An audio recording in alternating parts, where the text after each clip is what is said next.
지금은 주님께서 부활을 후에 40일간 이 세상에 계시면서 하신 일이 무엇인지 생각해 보는 시간입니다. 지난 시간에는 주님께서 자신의 부활을 제자들에게 여러 번 반복적으로 보여주셨는데, 바로 그 이유는 주님의 부활을 제자들에게 각인시켜 주시고 부활이라는 믿음을 강화시켜 주기 위함이라고 생각해 보았습니다. 오늘의 말씀의 제목은 기억하고 회복하라 그리고 라고 하는 제목으로 말씀을 나누도록 하겠습니다. 여러분, 타임 슬립이라는 말을 들어보셨습니까? 이 말은 문학이나 또는 영화 촬영 기법에 있어서 도입된 하나의 설정입니다. 주인공이 과거의 어떤 시점으로 돌아가서 당시의 잘못을 바로잡고 현재에 일어나고 있는 이 비극을, 이 잘못된 것을 좀 더 긍정적이고 희망적인 것으로 바꾸는 하나의 그런 기법입니다. 그런데 왜 이런 기법들을 만들어낼까요? 바로 우리 모두에게는 그때 내가 참 실수한 것이 있다, 그때 내가 이랬으면 얼마나 좋을까 하는 그런 참 아쉬움의 순간, 후회의 순간이 있기 때문인 것 같습니다. 여러분은 어떤 것이 있는지요? 만약에 옛날에 내가 옛날로 정말 돌아갈 수 있다면 나 이것을 한번 고쳐보고 싶어, 내가 그것을 붙들어 보고 싶어, 내가 그것을 좀 더 깊이 생각해 보고 싶은 것이 있는지요? 오늘 본문에 보면은 좀 그런 것이 좀 나오고 있어요. 정확하게 말하는 그런 타임 슬립은 아닌데, 그죠? 오늘 본문에 보면은 과거의 사건들이 막 현재로 소환되는 그런 장면들이 몇 개 나오고 있습니다. 자, 이 예수님과 함께 했던 베드로의 추억들을 한번 소환해 보기를 원합니다. 오늘 본문 3절 4절에 보니까 어떤 일이 있습니까? 제자들은 지금 물고기를 잡는 중에 있습니다. 그런데 밤새도록 한 마리도 잡지 못했다고 이야기합니다. 그런데 그 새벽에 예수님께서 그들에게 오셨습니다. 그리고 예수님께서 말씀하시기를, 얘들아, 그 배 오른편에 그물을 한번 던져보아라. 그랬더니 물고기가 매우 많이 잡혔다고 이야기하고 있습니다. 자, 이것은 과거에 어떤 사건들을 떠오르게 합니까? 누가복음 5장에 보니까 베드로가 밤을 새워서 물고기를 잡으려고 그랬는데, 그날은 정말로 죄수가 없어도 정말로 그럴 수가 없는 일이 생겼습니다.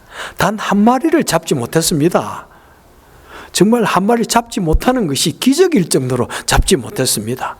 너무나 마음이 낙심돼가지고 이제 아침에 그물을 씻고 있습니다. 정리를 하고 있습니다.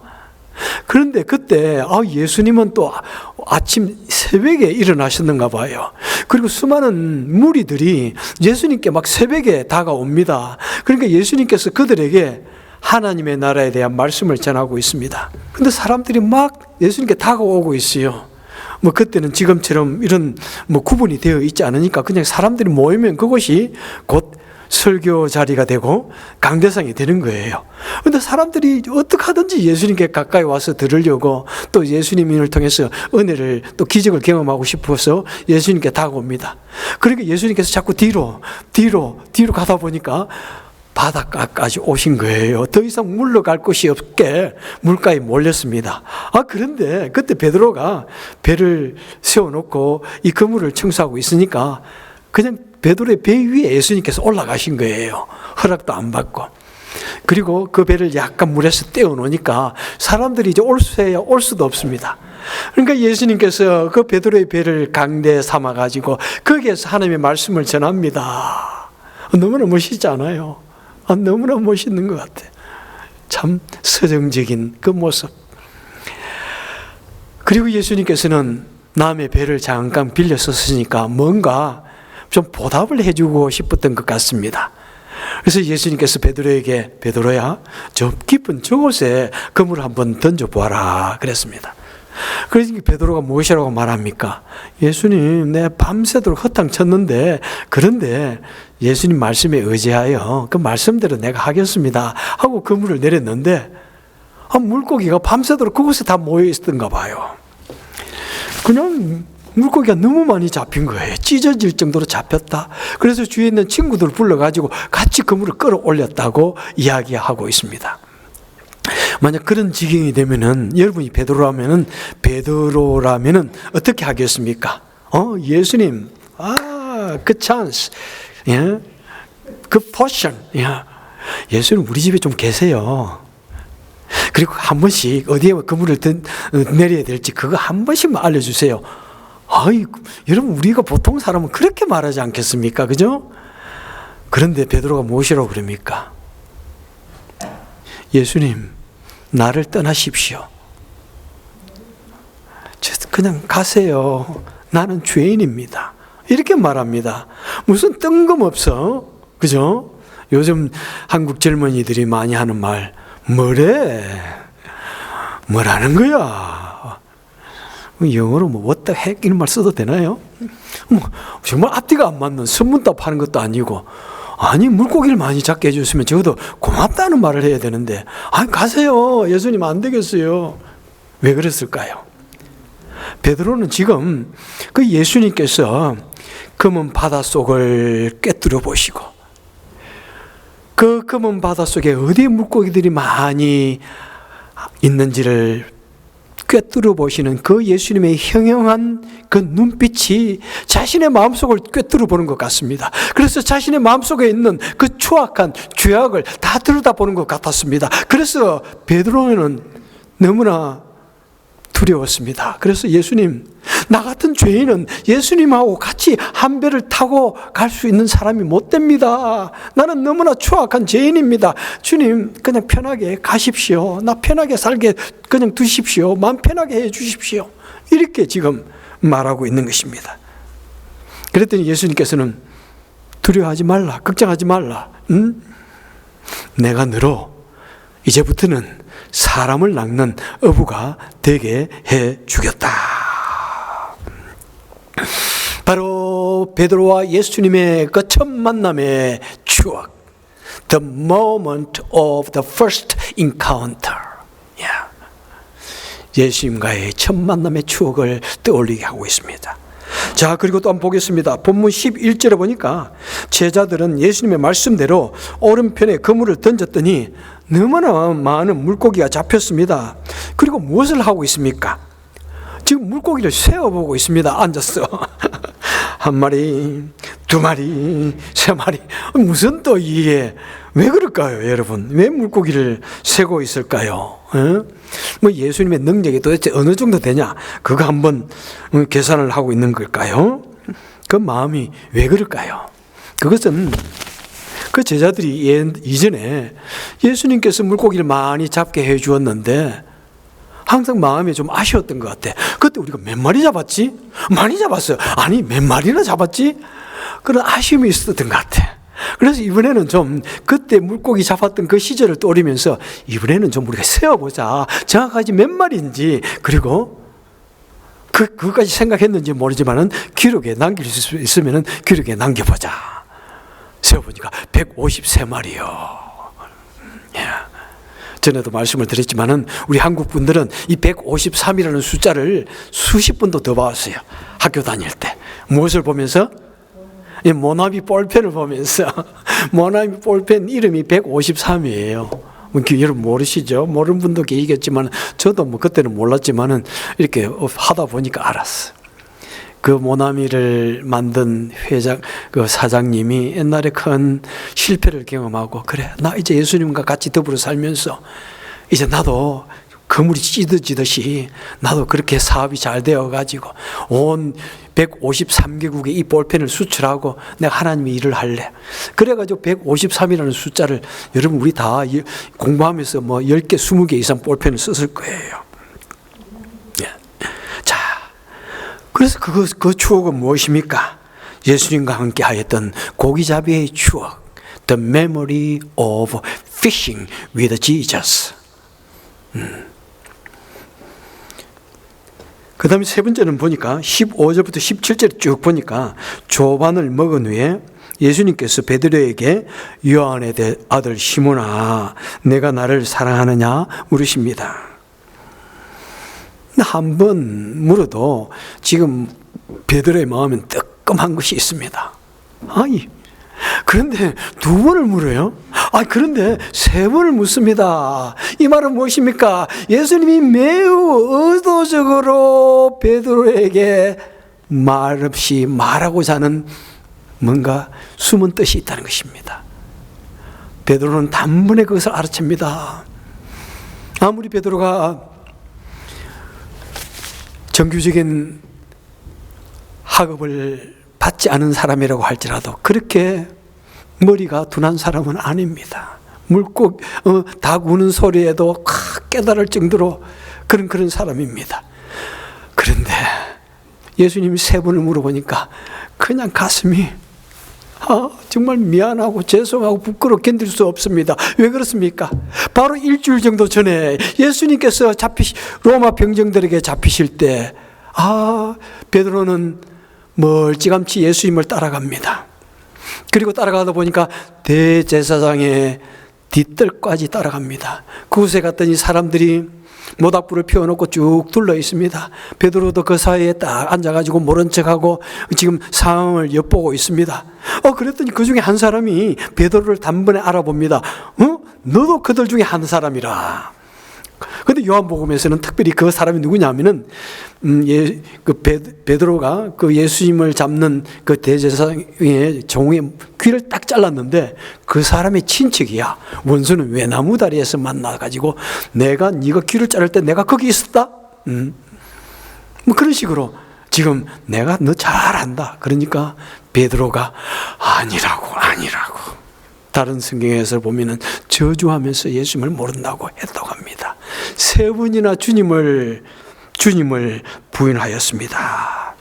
그렇지 않아도 모닥불을 바라보는 순간에 옛날에 자신이 못났던 그것이 다 트라우마가 되어서 떠오르는데 예수님께서 세 번이나 집요하게 물어보시니 그 옛날에 자신이 예수님을 모른다고 부정했던 그 배신의 아이콘 The moment of betrayal, the moment of denial. 부인의 배신의 그 추억이 떠오르는 것입니다. 자, 그래서 오늘 본문에 보니까 이 과거에 그 베드로가 했던 그 기억들, 그 추억들이 현재상에 마치 평행 이론처럼 같이 쭉 진행되고 있습니다. 예수님께서 그 모든 순간들을 다 의도하셨는지는 모르겠지만은 예수님께서는 너무나 분명히 베드로의 실패의 기억을 소환하시는 것은 너무나 분명합니다. 그 이유는 무엇일까요? 첫째, 예수님은 지금 베드로로 하여금 그 첫 만남을 회고하게 하고 첫 사랑을 회복시키기 원하시는 것입니다. 우리 모두에게는 첫 순간이라는 것이 있습니다. 어린아이들을 키워보면은 처음에 뭔가 세상을 보면은 얼마나 신기해야 하는지 아이들하고 눈 한번 맞춰보세요. 너 누구세요? 하듯이 막 쳐다보고요. 아이들 데리고 기차 지나가면은 막 아이들은 신기해서 소리를 지릅니다. 볼 때마다 쭈쭈. 우리 아이들도 비행기를 보면서 와 막 그렇게 합니다. 처음에 그 순간들. 근데 나이가 들어가고 세월이 지나가면은 그 처음에 그 익사이팅 했던 그 순간들, 그 신비했던 그 모든 것을 우리는 점점 잊어버립니다. 특별히 믿음이라는 것이 더 그렇다고 성경은 우리에게 참 안타까워하면서 여러분들이요, 여러분의 첫 믿음을, 첫 사랑을 회복하라는 말이 성경에서 얼마나 나오고 있는지요. 그래서 요한계시록 2장 4절 보면은 예수님께서는 그 첫사랑을 잃어버린 그 에베소 교회를 향하여 이렇게 말씀합니다. 그러나 너를 책망할 것이 있으니 너는 처음 사랑을 버렸느니라. 그러므로 어디서 떨어진 것을 생각하고 회개하여 처음 사랑을 가지라. 여러분, 처음의 사랑, 처음의 믿음 한번 생각해 보십시오. 그 처음 예수님을 받아들이고 눈물 흘리며 기도하며 감격하던 그 순간들을 생각해 보시고 지금 나의 차갑게 굳어있는, 식어있는 이 마음을 한번 생각해 보십시오. 그렇다면 나의 믿음이 어디에서 떨어졌는가 생각하라. think, 생각하라. 그리고 무엇이 잘못됐는지를 회개하라. 돌아보고 회개하라. repent. 그리고 처음 행위를 가지라. act. think, repent, act. 그것이 우리가 처음 사랑을 회복하는 방법입니다. 도대체 나의 신앙이 왜 이렇게 되었는가? 처음에 내가 주님을 만났을 때 그 순수했던 마음, 그 뜨거웠던 마음 다 어디로 갔단 말인가? 그런데 나의 마음은 저 시카고 겨울처럼 차갑게 식어버렸는데 내가 어떻게 이 차갑게 식어버린 이 믿음을 회복할 것인가? 생각해 보라는 것입니다. 나의 기도의 생활이 약했던가? 내가 하나님의 말씀을 묵상하고 읽는 그 생활이 약해졌던가? 내가 처음에 주님을 향하여 헌신하고 내가 죽기까지 순종하리라, 내가 무엇이든지 다 주님께 드리리라 했던 그것을 나는 잘 지키고 있는가? 내가 지금 봉사하는 것이 아니라 나는 더 이상 봉사의 손길은 없고 대접만 받기를 원하고 있는 사람은 아닌가? 그래서 그것을 생각하면서 내가 그것을 바르게 행하지 못하는 것이 있다면 그것을 회고하고 다시 고치고, 그래서 처음에 사랑으로, 처음에 믿음으로 돌아가야 하는 것이 우리가 일생 동안 우리가 돌아보고 또 돌아봐야 할 것입니다. 우리 사람에게는 세 가지의 마음이 있습니다. 처음의 마음, 초심, 그죠? 그다음에 현재의 마음, 열심, 중심, 그리고 마지막 마음, 무슨 마음입니까? 종심, 마지막 마음.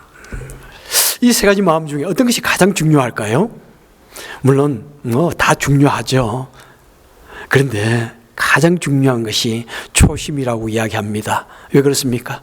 내가 초심을 잃어버리면 지금 열정적으로 일할 열심이 없어지는 거예요. 적당히 하지 뭐.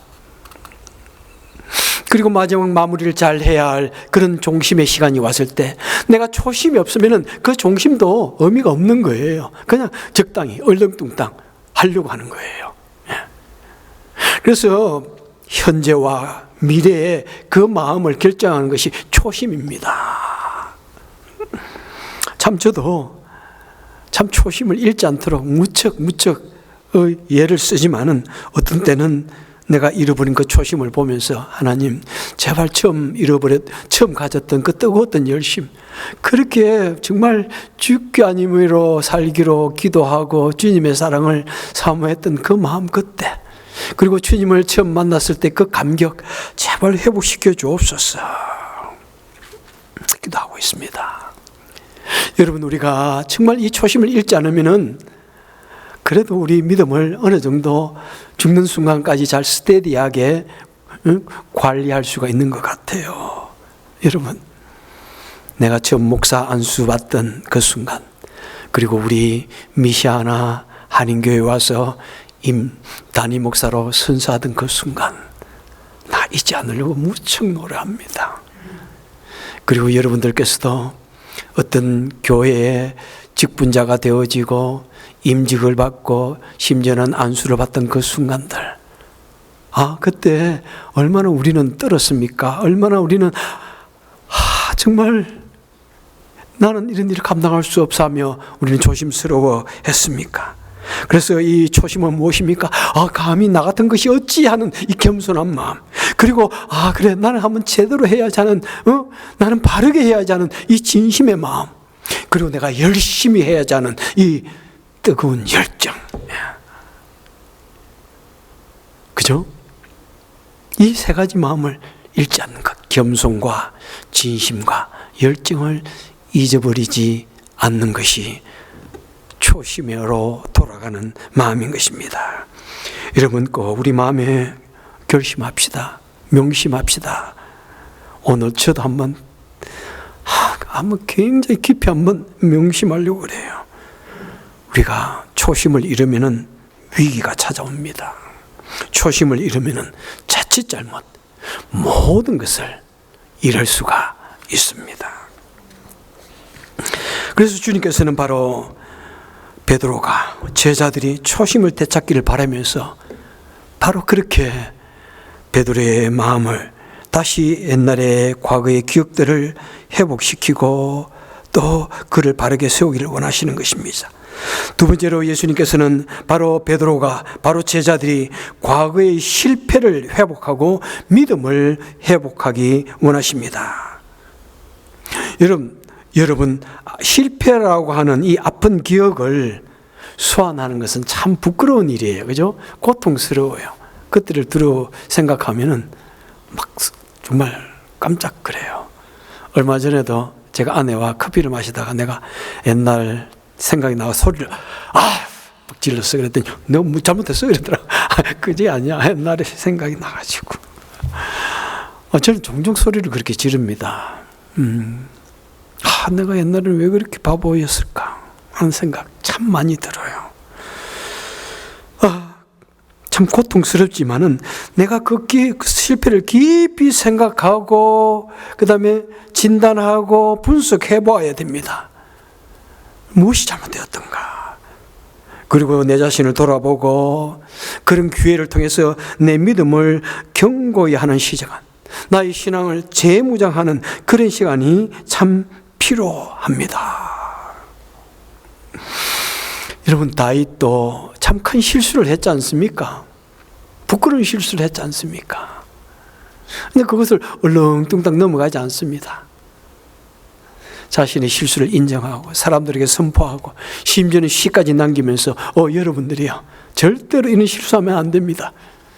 사람들에게 내가 그런 실수를 했더니 성령이 다 떠나고 내 마음이 차가운 겨울바람처럼 다 식어버리고 도대체 뭘 어떻게 해야 될지 모르겠더라고요. 여러분 내 성령을 나에게 다시 회복시켜 주옵소서 하는 그 기도. 그래서 죄인 다윗이 다시 성군 다윗이 되는 것입니다. 그렇게 예수님을 모른다고 부인하던 그 베드로가 자신의 그 과거를 인정하고 돌아오게 되니까 이제 죽음도 불사하는 믿음의 사람.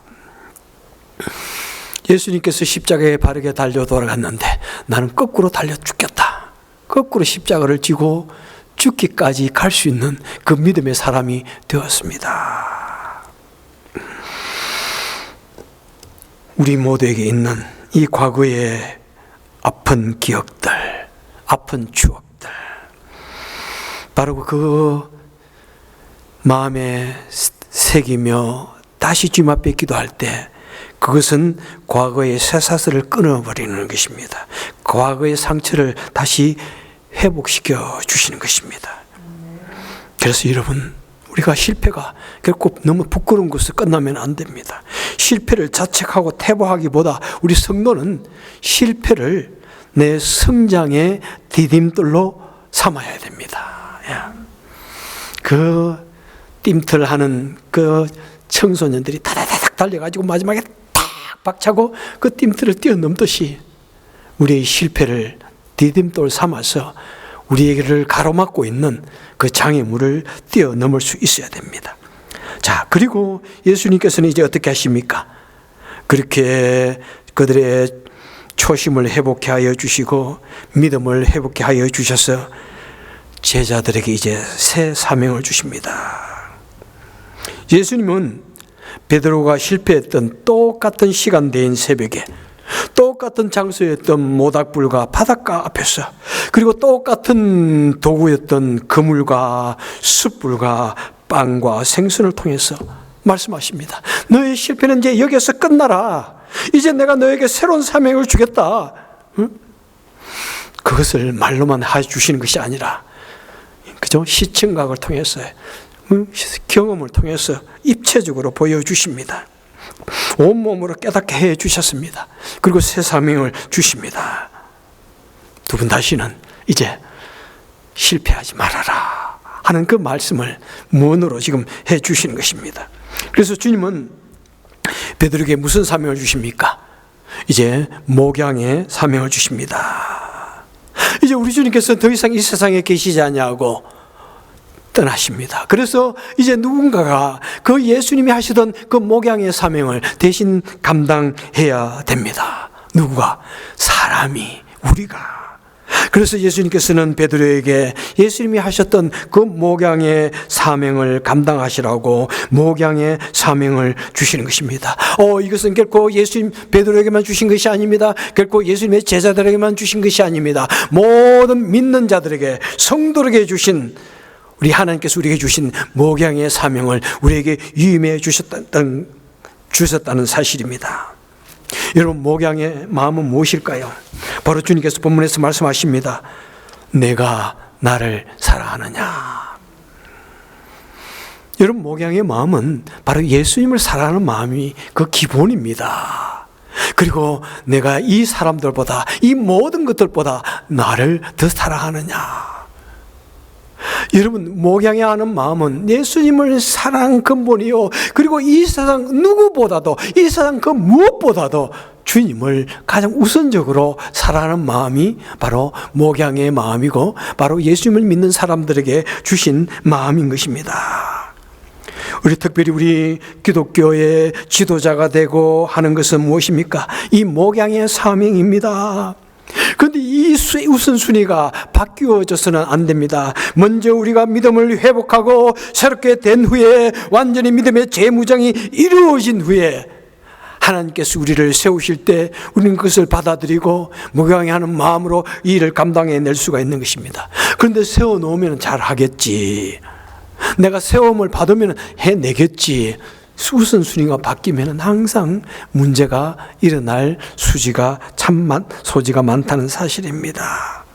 여러분, 이 목양의 사명은 결코 목사나 우리 목자들에게만 주시는 것이 아닙니다. 모든 기독교 지도자는 목양의 마음을 가지고 직분을 받고 봉사를 해야 합니다.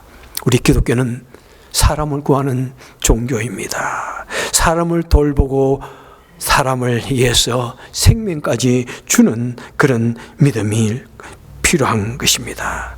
우리 모든 성도는 그저 목양하는 마음으로 봉사해야 됩니다. 목양하는 마음으로 부엌에서 봉사하고, 목양하는 마음으로 청소하고, 쓰레기를 줍고, 주님을 사랑하고 사람을 사랑하는 마음이, 그 사랑이 너무나 뜨거워서 이 일을 감당해야 되는 것입니다. 그런데 이 일 자체만, 봉사 자체에만 그것을 중요시하다 보면은 자칫 잘못, 그죠? 본인도 사랑받을 수 있고 또 사랑을 주고 받을 수도 있습니다. 자, 그렇게 주님을 진심으로 사랑할 때 우리는 목양의 사명을 가지게 되고, 그 플러스 무엇입니까? 주님을 위해서 생명까지도 드릴 수 있는 사랑이 참된 사랑이라는 것입니다. 순교적인 마음, 순교적인 마음. 여러분, 그런데 어떻게 우리같이 연약한 사람이, 우리같이 정말 연약한 그런 결단을 가진 사람이 어떻게 죽음도 불쌍하는 순교자적인 삶을 살 수 있습니까? 여러분, 그것은 결단코 우리 마음을 가지고서는 안 돼요. 우리 결단 가지고 안 돼요. 아무리 결심을 할지라도 상황에 처하게 되면은 우리도 순식간에 베드로처럼 될 수 있고, 순식간에 다윗처럼 될 수도 있습니다. 그런데 무엇이 있으면은, 정말 이 부활의 신앙이 있으면은, 여러분, 부활의 신앙이 있는데 무엇이 두렵다는 말입니까? 여러분, 한국에서 미국으로 올 때 그렇게 두려웠습니까? 아무도 두렵지 않습니다. 더 좋은 세계를 소망하며 미국에 왔듯이, 여러분, 천국이라고 하는 것은, 부활이라고 하는 것은 이 세상과는 비교가 되지 않는 완벽한 세상입니다. 더 이상 눈물이 없고 고통이 없고 갈등이 없는 그곳을 향하여 가는 것인데 뭐가 두렵다는 말씀입니까? 여러분, 그래서 무엇보다도 우리 부활의 신앙, 나는 틀림없이 죽음 후에 부활한다. 우리 주님께서 부활하신 내용들을 성경에서 이렇게 많이 적고 있는데, 기독교는 부활의 종교다, 이것을 분명히 믿을 때 우리는 순교적인 그런 믿음도 그런 일도 감당해 낼 수가 있는 것입니다. 여러분, 무엇보다도 우리 부활하신 주님 믿으시길 바랍니다. 그리고 부활하신 그 신앙을, 그 부활의 신앙을 내 마음속에 품고 우리도 정말 전심을 다해서 주님을 섬기고, 그래서 죽기까지 주님을 섬기고, 모든 것을, 내 모든 것을 다 내어놓아도 아깝지 않을 정도로 주님을 섬기고, 그리고 주위 사람들을 사랑할 수 있는 저와 여러분 되시기를 주님의 이름으로 축원합니다. 좋으신 하나님 아버지, 참 주님께서 나를 위하여 십자가에 달려 죽으시고 또 죽음에서 부활하신 이 내용, 이 사건들, 우리는 먼 옛날의 사건, 성경 속에만 있는 사건으로 치유해버리며 뭐 부활 있으면 좋고, 잘 믿어지지 않지만은 부활 있으면 좋고 뭐 없어도 할 수 없지, 이런 마음이 아니라 정말 우리 마음으로부터 이 부활을 믿고 이 부활의 신앙을 가지게 하여 주옵소서. 그래서 우리의 삶의 목표가 이 세상이 아니라, 이 세상이 끝이 아니라 또 죽음 이후에 그 부활을 하는 그 믿음, 그 소망을 가지고 우리의 인생을 정말 죽기까지 주님을 사랑하고, 죽기까지 이웃을 사랑하고, 죽기까지 영혼을 구원하는 이 일을 잘 감당해내는 우리가 되게 하여 주옵소서. 오늘 이 시간에도 주의 전에 나올 때 우리가 빈손으로 나오지 아니하고 주님께 드릴 순서에 따라서 적은 물질을 준비했습니다. 진심을 다해서, 정말 정성을 다해서 준비하였습니다. 하나님, 드리는 손길 기억하여 주옵소서. 그 귀한 마음으로 받아주시고, 또 하나님 나를 위해서 온전히 사용될 수 있도록 오병이어의 놀란 기적을 일으키는 큰 물질이 되게 하시고, 또 우리는 이 세상에 살아갈 때 더욱더 주의 일을 잘 감당하는 주의 동력자적인 삶을 잘 감당케 하여 주옵소서. 예수님 이름으로 간절히 기도합나이다. 아멘.